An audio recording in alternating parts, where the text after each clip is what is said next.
ჩვენ დავბრუნდით ძვირფას ტელემაყურებლებო პირდაპირ ეთერში ძალიან საპატიო სტუმართან ერთად საინტერესო თემაზე სასაუბრობთ. რაც შეეხება სტუმარს, შეგახსენებთ ძვირფას ტელემაყურებლებო, რომ გასულ კვირას მაპატიეთ საქართველოს ეკლესიის დელეგაცია უკაცრავად მისი უწმინდესობის ხელმძღვანელობით კონსტანტინოპოლის საპატრიარქოს სტუმრობდა.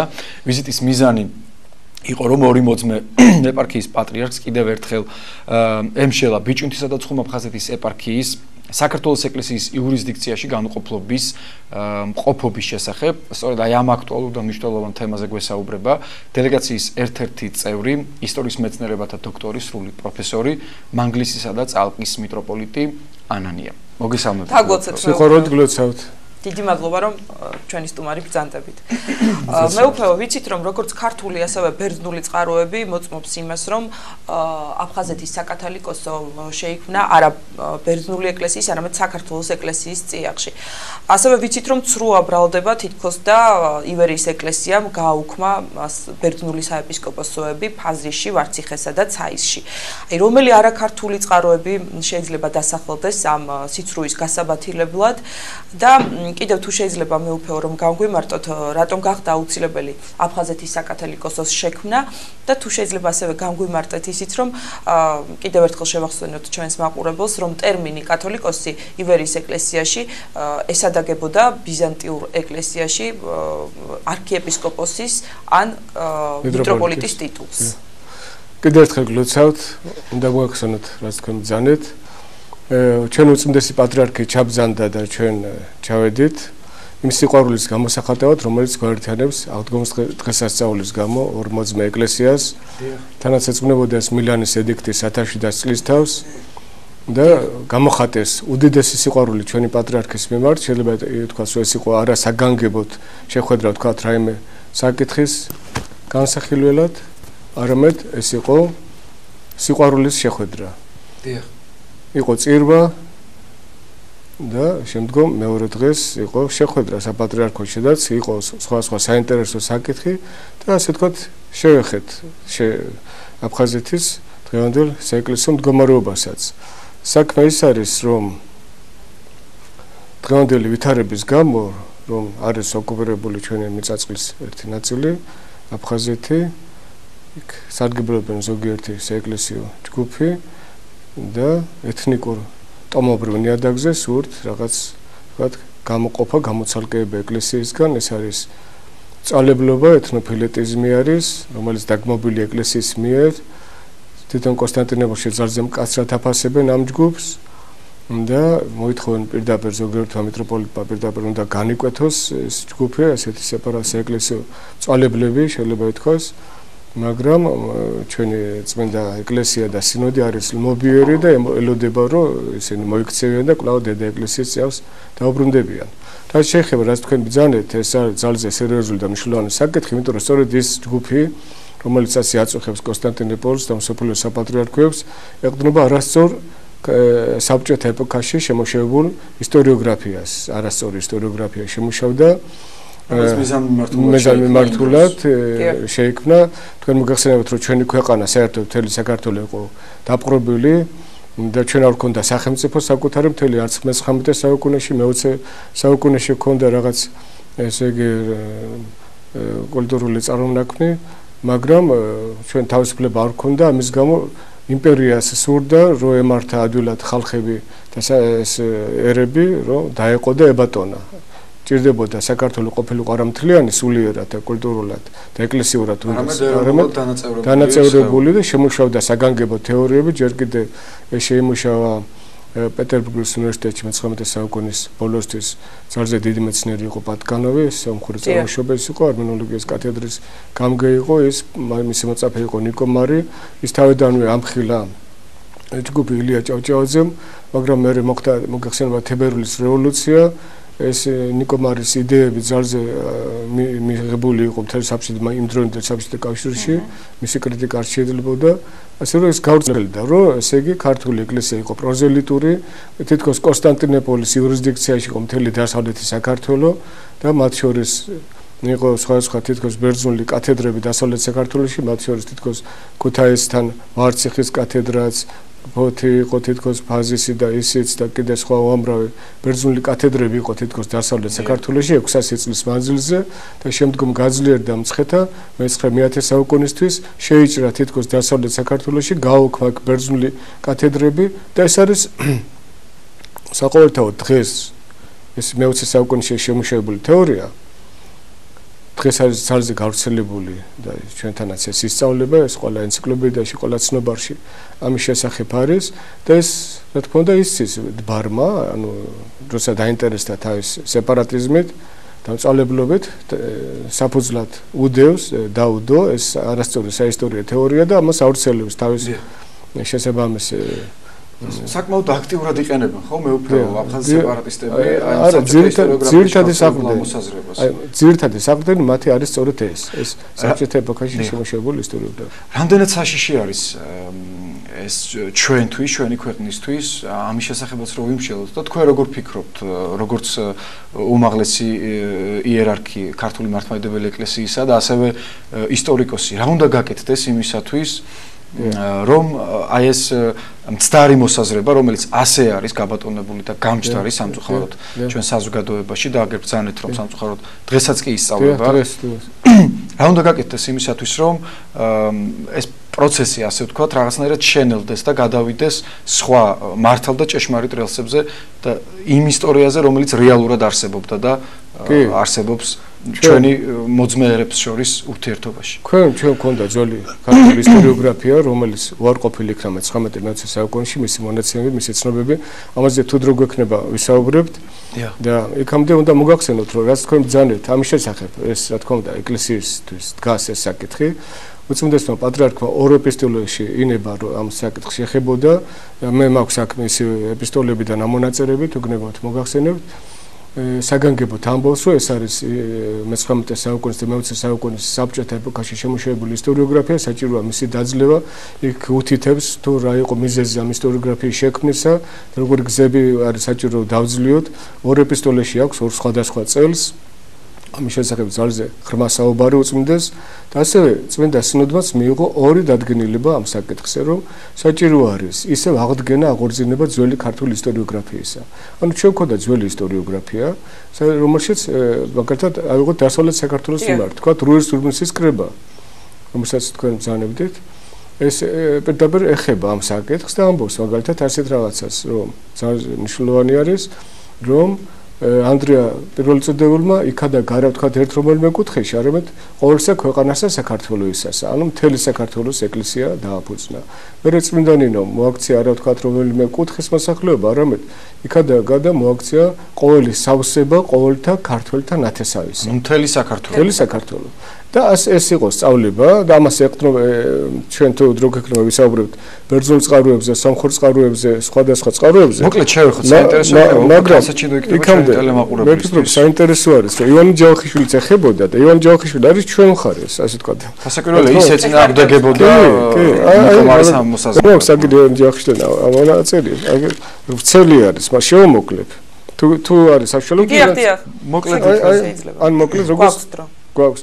მაშინ ივანე ჯავახიშვილი წერს ამ საკითხს ეხება სწორედ გიორგი მთაწმინდელი და განსაკუთრებით ეფრემ მცირე რუის ურბნისის 1103 წლის საეკლესიო კრების ყველა სულის ჩამდგმელი ამტკიცებდნენ რომ ანდრია მოციქულმა იქადეგა ყოველსა ქვეყანასა საქართველოსისა ხოლო შემდეგ ქრისტიანობა კვლავ აღადგინა წმინდა ნინომ რომლის სასწაულმოქმედებამ და ქადაგებამ მიეზედა ყოველი სავსება ყოვლისა ქართველთა ნათესავისა ივანე ჯავახიშვილი წერს ნიკოლოზ კათალიკოსიც წმინდა ნინოს საერთო მოციქულად და განმანათლებლად სწვლიდა ჩვენ ქართველთაისა ერთი სიტყვით ანდრია მოციქულიც და წმინდა ნინოც საერთო ქართული ეკლესიის დამაარსებლად და მთელი ერის განმანათლებლად იყვნენ ცნობილი. საქართველოს სხვადასხვა ნაწილების ცალკე ქადაგებლების გამოძებნის სურვილიც არ ქონიათ, რადგანაც ისინი მთლიანი და განუყოფელი საქართველოს გამტკიცებისა და აღორძინებისათვის იღწვდნენ. ეს ივანე ჯავახიშვილის რომელიც ზუსტად ამას ეხება. ახლა მაშინაც იყო თეორიები, რომ დასავლეთ საქართველო იყო, თქვათ, ანტიოქიის იურისდიქციაში ასეთ თეორიებიც და კიდე სხვადასხვა თეორიები არსებობდა და რომელიც არ ღვევდა აი ამ რაც მე ვთქვი გიორგი მთაწმინდელის რუის უბნისის კრების ანუ რასაც ჩვენ ვამბობთ რომ საქართველო იყო ერთიანი ქართული ეკლესიის იურისდიქციაში იყო მოწინააღმდეგეები და რას ამბობს აი მათ შესახებ ივანე ჯავახიშვილის რომ ეს თეორია რომელიც გიორგი მთაწმინდელმა წარმოაყენა და კიდე რუის უბნისის კრებამ ეს არის ქართულ სახელოვან მეცნიერთა მიერ შექმნილისა და მთელი ქართული ერისაგან შესაძლებელი შემეცნების მოსპობა. ანუ ვინც ახლა ამტკიცებს მეცნიერი რომ დასავლეთ საქართველოს 600 წლის მანძილზე იყო კონსტანტინოპოლის იურისდიქციაში, აი იმ შესახებ ამბობს ივანე ჯავახიშვილი რომ ეს არის მთელი ქართული ერისაგან შესაძლებელი შემეცნობის მოსპობი. ანუ ივანე ჯავახიშვილი ემხრობა რუსეთის კრებას, წმინდა ეკლესიის მთლიანობას, ასე რომ ივანე ჯავახიშვილი, ასე ჩვენი ძალზე დიდი ცნობილი ისტორიკოსები მეც ვესაუბრე მაგალითად ჩვენი დიდი აკადემიკოსი, დიდი მშვენება თანამედროვე ქართული ისტორიოგრაფისა ნანა ხაზარაძე ამბობს, რომ ეს სწორია, რასაც თქვენ ამბობთ, წმინდა ეკლესია. მაგრამ რადგან ეს იყო სწავლება მე-19-მე-20 საუკუნის, ამაზე აღიზარდა მთელი თაობები და სახელმწიფოებების და ენციკლოპედიების არის ეს არ არის ადვილი, ასე რომ ეს ფაქტურად თქვენ რასაც ბრძანებთ, საჭირო არის აღორძინება ძველი ქართული ისტორიოგრაფიისა, ანუ ეს უკვე არის მოძველებული ეს თეორია, მე-19-მე-20 საუკუნის ისტორიოგრაფია მოძველებული არის და საჭირო არის ახალი, თქვენ რასაც ბრძანებთ. და რასაც თქვენ ბრძანებთ, აი წყაროების შესახებ, ძალზე მნიშვნელოვანი და საინტერესო არის. წყაროებიდან კარგად ჩანს, მაგალითად თვითონ გელასი კესარიელი მე-4 საუკუნის ისტორიკოსი, საეკლესიო მწერალი, თვითონ ეპისკოპოსი ამბობს, რომ წმინდა ნინომ იქადაგა და იქ მრავალი სიტყვებია წმინდა ნინოს შესახებ და მოაქცია მან იბერები და ლაზები. აი ნახეთ, მარტო იბერები და ანუ ლაზები, ანუ ერთიანი საქართველო მოაქცია, როგორც დასავლეთ საქართველო, ისე აღმოსავლეთ საქართველო. მაგალითად მეორე ასეთი დიდი წყარო არის გელასი კვიზიკელი მე-5 საუკუნის. იმავეს ამბობს, რომ წმინდა ნინომ მოაქცია იბერები და ლაზები, ანუ ერთიანი ეკლესია დააფუძნდა მაშინვე წმინდა ნინოს დროს.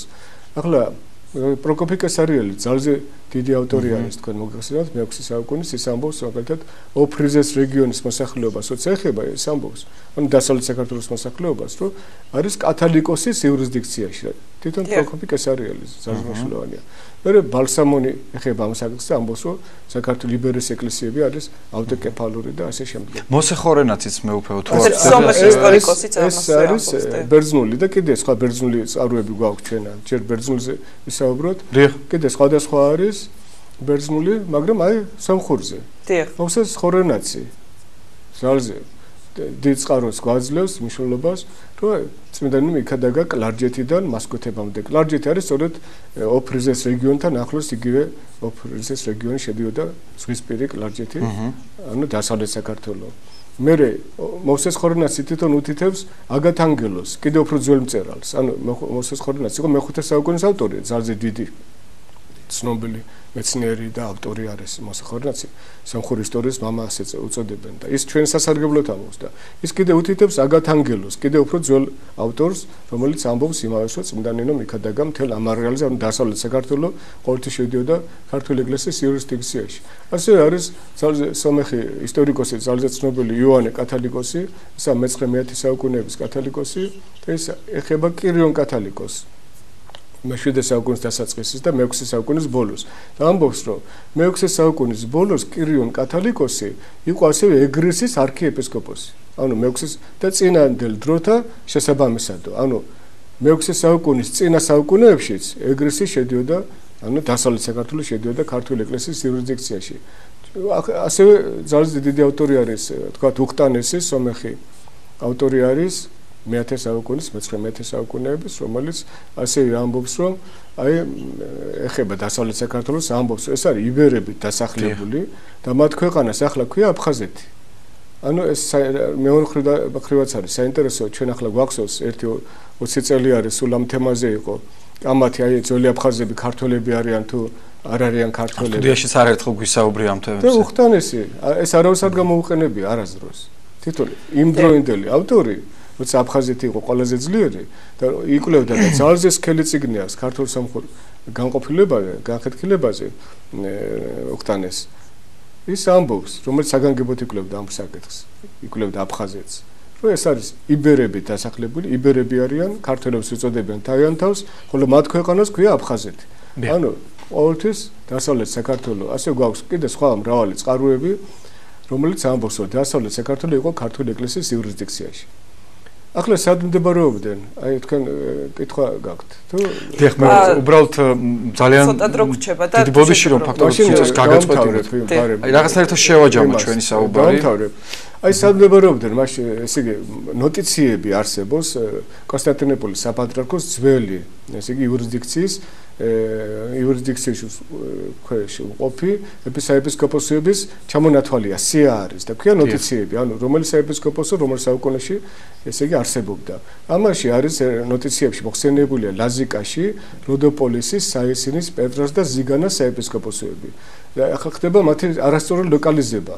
ძალზე დიდი მეცნიერი იყო სოფლიო მნიშვნელობისა ნიკოლოზ ადონცი, ლაიფციგის უნივერსიტეტის პროფესორი იყო, საგანგებოდ იკვლევდა ამ საკითხს, ეს ამ სოფლიო დონის მეცნიერი და ის ამბობდა, რომ ეს კათედრები იყვნენ არა დასავლეთ საქართველოში, არამედ ლაზიკაში, ისევ ლაზიკა იყო, რომელიც მდებარეობდა ტრაპეზუნტის სამხრეთით გიუმის ხანის სუმელას რეგიონში. ანუ ისიც საქართველო იყო, ისიც ლაზიკა იყო და ეს კათედრები, არ თქვათ როდოპოლისის კათედრა მდებარეობდა არა არციხესთან ამბობს ის, არამედ მდებარეობს სუმელასთან ახლოს, გიუმის ხანესთან ახლოს. დიდი რეგიონია ეს ტრაპეზუნტის ხანი. ასევე პეტრა იყო არა ზღვისპირზე, ეს საეპისკოპოსო, ანუ ციხესიმაგრე პეტრა იყო ზღვისპირზე მართალია, მაგრამ საეპისკოპოსო კათედრა პეტრა მრავალ ქალაქს ერთხო. იყო ზიგანასთან ახლოს და თვითონ ზიგანა მდებარეობდა, როგორც თქვი, გუმუშხანესთან ახლოს. ანუ ეს იყო ლაზიკაში, თანამედროვე ჭანეთში, ახლაც ლაზიკა ქვია ქვეყანას, ქალდია ერქვა. ასე ის იყო ქართველების ქვეყანა, ისტორიული ქართველები დასახლებული, მაგრამ ეს მიწაწყალი შევიდა კონსტანტინოპოლმა, ის დაიპყრო ეს ნაწილი, ტრაპეზუნტი და მის ქვემოთ მდებარე ტერიტორიები თავიდანვე კოლხებით, ქალდებით, ქართველებით იყო დასახლებული და იქ დაარსა ეს საეპისკოპოსები, რომელიც თქვი, საისინისა, თქვა, იყო არა საიშისა, როგორც ზოგიერთი ისტორიკოსი ამბობს დღეს, არამედ იყო საისინი, რომელიც არის ზიგანასთან ახლოს, როგორც თქვი, ტრაპეზუნტის სამხრეთით 70 კილომეტრში. ასე რომ ეს კათედრები კი არ მოშალა ქართულმა ეკლესიამ, არამედ თავიდანვე იყო ტრაპეზუნტის რეგიონში, იგივე ლაგზიკაში და მე როცა დაიწყო არაბობა, ეს კათედრები ბუნებრივად არაბებთან ბიზანტია იბრძოდა იმ დროს იმ რეგიონში სწორედ თითქმის 2 საუკუნე ბუნებრივად ეს ქალაქებიც მოიშალა, კათედრებიც მოიშალა, რომელიც მე არაბობა, როცა ესე იგი არაბობა როცა შენელდა და შემცირდა მე-9 საუკუნეში ზოგიერთი კათედრა კვლავ აღსდგა ისევ იმ რეგიონში. ასე რომ დასავლეთ საქართველო იყო ყოველთვის ქართული ეკლესიის იურისდიქციაში, ხოლო ნოტიციებში ნახსენები კათედრები მდებარეობდნენ ისევ ისტორიულ საქართველოში, ოღონდ არა დღევანდელ დასავლეთ საქართველოში, არამედ სამხრეთ-დასავლეთ საქართველოში ტრაპეზუნტის რეგიონში. ანუ კონსტანტინოპოლის იურისდიქციაში ეკლესიას არასოდეს არ დაუყვევია საქართველოს ეკლესიის იურისდიქცია, ხო?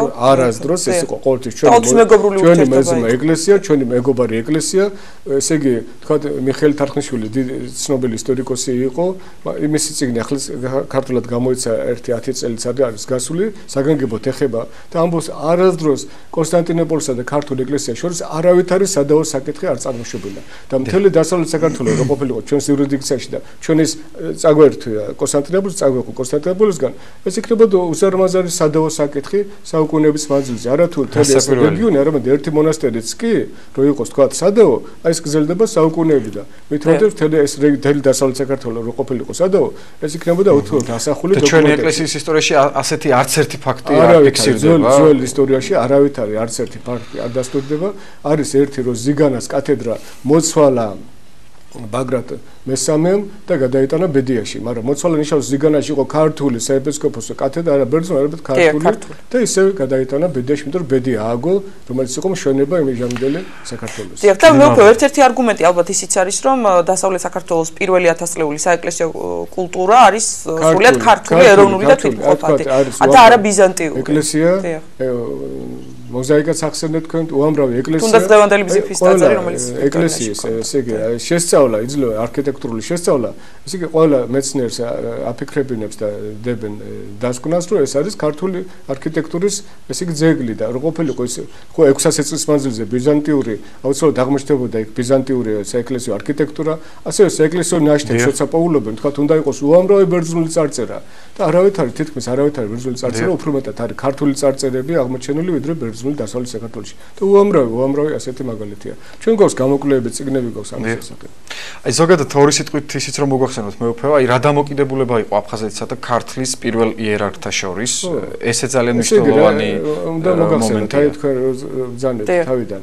ესე იგი მე-6-7 საუკუნეებში განსაკუთრებით გაიზარდა საეპისკოპოსების რაოდენობა. ანუ ხალხი უკვე გაქრისტიანებული იყო და მრევლი ბევრი შეიქმნა, საეპისკოპოსები გამრავლდა, დასავლეთ საქართველოში შეიქმნა უამრავი ქართული საეპისკოპოსო მე-6-7 საუკუნეებში და საჭირო გახდა უკვე რომ უკვე მცხეთიდან ადმინისტრაციულად ძნელდებოდა მართვა დასავლეთ საქართველოს ეკლესიის ადმინისტრაციული მართვა. ამიტომ როგორც იყო ბიზანტიაში, როგორც იყო მეზობელ სხვა ეკლესიებში, ქვია ამას სამეტროპოლიტო ოლქი იქნება, საგანგებო ადმინისტრაციული ოლქი, რომელსაც ქვია სამეტროპოლიტო ოლქი, რომელსაც ყავს თავისი ეპისკოპოსები. ანუ ასეთი სამეტროპოლიტო ოლქი შეიქმნა დასავლეთ საქართველოში, ქვია ამას აფხაზეთის საკათალიკოსო და ეს კათალიკოსი, როგორც თქვენ აღნიშნეთ, იყო ბერძნების არქიეპისკოპოსი, მიტროპოლიტი, მაგრამ ჩვენ უწოდებდით კათალიკოსს, მაგრამ ბერძნები უწოდებდნენ არქიეპისკოპოსს. უამრავი წყარო გვაქვს ამის შესახებ და დამოკიდებულება იყო მცხეთის იერარქი, ანუ მცხეთის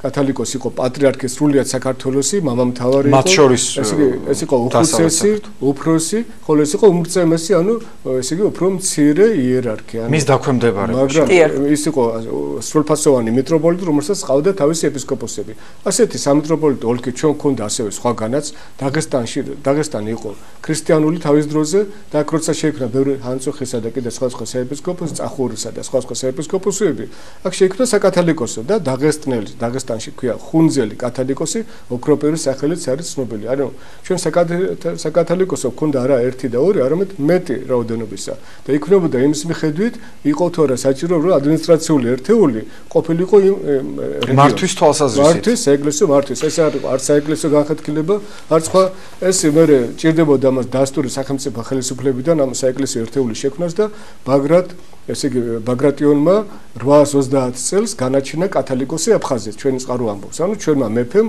დაამტკიცა ის პირველი კათალიკოსი რომელიც შეიქმნა აფხაზეთში. დიახ და ბოლოს მეუფე რამდენად რეალური არის ჩვენი დაბრუნება აფხაზეთში ეკლესიის დაბრუნებას გულისხმობ და ამით დავასრულოთ ჩვენი საუბარი. ეს რეალური რა თქმა უნდა არის ჩვენი მხნეობა, ჩვენი ძალა, ჩვენ ვართ ერი, ვართ სახელმწიფო, გვაქვს პერსპექტივა, ჩვენი ერი ვითარდება, სახელმწიფო ვითარდება, ეკონომიკა ვითარდება, რა თქმა უნდა გვაქვს. მაგრამ იდეოლოგია თუ კი ჩამორჩება და იდეოლოგია თუ კი იტყვის, ანუ ისტორიოგრაფიას იყენებდა როგორც იდეოლოგიას კომუნისტურ ეპოქაში და ისე იდეოლოგიის სახით გავრცელდება იგივე იდეოლოგია. ესე იგი ეს მე-20 საუკუნის ეს თვალსაზრისი არასწორია, ჩვენ გვაქვს ჩვენი ქართული ისტორიოგრაფია, რომელიც უნდა აღდგეს, რომელიც იტყვის სიმართლეს, რომ დასავლეთ საქართველოს ყოველთვის იმთავითვე მოციქულებიდან წმინდანების დროიდან ყოველთვის იყო საქართველოს ეკლესიის იურისდიქციაში. ეს სიმართლე უნდა აღდგეს და წმინდა გაუძღვეს, რა თქმა უნდა, ჩვენ დაბრუნებას აფხაზეთში. რა თქმა უნდა, ჩვენს გვაქვს ამის იმედი, რომ შეიძლება ცოტა, თქვათ, დროის თვალსაზრისით მცირე იყოს ეს, მაგრამ აუცილებლად იზეიმებს ჭეშმარიტება და ასე ყოფილა კაცობრიობის ისტორიის არსებობის მანძილზე, საბოლოო ჯამში ის ობიექტური სიმართლე იმარჯვებს ხოლმე, რომელიც რეალურად არსებობს და მადლობა ღმერთს, ეს სიმართლე არსებობს არა მარტო ქართულ წყაროებში, თქვენი საუბრეთ და მოიყვანეთ უამრავი ცნობილი ისტორიკოსი, უცხოელი ისტორიკოსი, რომლებიც აბსოლუტურად ობიექტურად აფასებენ იმ რეალობას, რომელი რეალობაც არსებობდა ქართული მართლმადიდებელი სამოციქულო ავტოკეფალური ეკლესიის ისტორიაში. დიდი მადლობა თქვენ და საინტერესო საუბრისათვის. გმადლობთ. მანგლისისა და წალკის მიტროპოლიტი ანანია ჯაფარიძე გახლდათ განთიადის სტუდიაში სტუმრად.